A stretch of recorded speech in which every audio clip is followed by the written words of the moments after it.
Saudi আরবের Jeddah প্রতিনিধি হানিফ সরকার উজ্জ্বল, রিয়াদ প্রতিনিধি সোহরাব হোসেন লিটন, দাম্মাম প্রতিনিধি মুখলেসুর রহমান ও মালয়েশিয়া প্রতিনিধি এস.এ. সৌরভের পাঠানো তথ্যচিত্রে প্রবাসের সংবাদ জানাচ্ছেন সামদানি প্রত্যয়।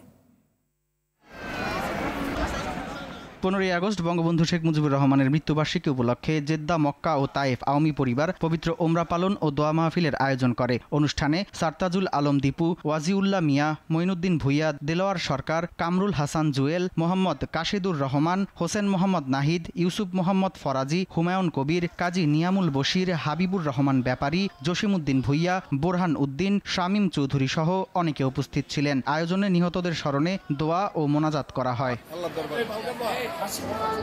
সৌদি আরবের আল খারিজ প্রদেশে খালেদা জিয়ার জন্মদিন ও স্বৈরাচার পতনে আনন্দ অনুষ্ঠানের আয়োজন করে আল খারিজ বিএনপি ও যুবদল। আসলাম আহমেদ মোরশেদের সভাপতিত্বে প্রধান অতিথি ছিলেন জিয়াউদ্দিন ভাবলু। প্রধান বক্তা ছিলেন তাজুল ইসলাম গাজী। আশরাফ মুন্সি ও ফারুক মিজির যৌথ সঞ্চালনায় বিশেষ অতিথির বক্তব্য রাখেন জাহাঙ্গীর আলম, আমিরুল ইসলাম, জাকির হোসেন মোল্লা, সেলিম মুন্সি, হারুন হাজি, হাবিবুর রহমান, মোশাররফ হোসেন, মোহাম্মদ সেলিম, হারুন ভুইয়া, জসিমউদ্দিন, হানিফ পাটোয়ারি, শাহাদাত পাটোয়ারি ও তাজুল ইসলাম তাজির সহ অনেকে। এদিকে অন্তর্বর্তীকালীন সরকারে প্রবাসীদের মধ্য থেকে একজন উপদেষ্টা নিয়োগ, মৃত প্রবাসীদের মরদেহ সরকারি খরচে বাংলাদেশে প্রেরণ, বিমানবন্দরে প্রবাসীদের হয়রানি বন্ধ করা, প্রবাসীদের স্মার্ট কার্ড প্রদান, কোনো প্রবাসী 12 বছর প্রবাসে থাকলে সরকারি ভাতা দেওয়ার দাবিসহ 12 দফা দাবি জানিয়েছে সৌদি আরবের পূর্বাঞ্চলের দাম্মামের প্রবাসী বাংলাদেশিরা।